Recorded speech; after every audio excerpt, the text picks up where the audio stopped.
जी टीव्हीनी जे आमच्या मुलांसाठी आज उपलब्ध करून दिलं ते अत्यंत महत्त्वाचं आणि उपयुक्त असं मला वाटतं।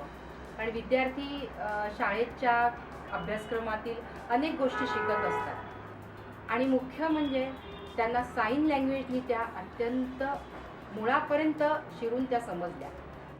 इतर वेळी जेव्हा शिक्षक शिकवतात त्यावेळी ते एवढं कॉन्सन्ट्रेट करू शकत नाही, कारण शिक्षक बोलत असतो, जरी साईन असल्या तरी सुद्धा शिक्षक बोलत असतो, त्यामुळे त्यांचं थोडं तरी डायव्हर्ट होतं। पण हे व्हिडिओ बघताना त्यांनी इतके एकाग्र झालेले होते की जरा सुद्धा म्हणजे हल्ले नाहीत जागेवरून।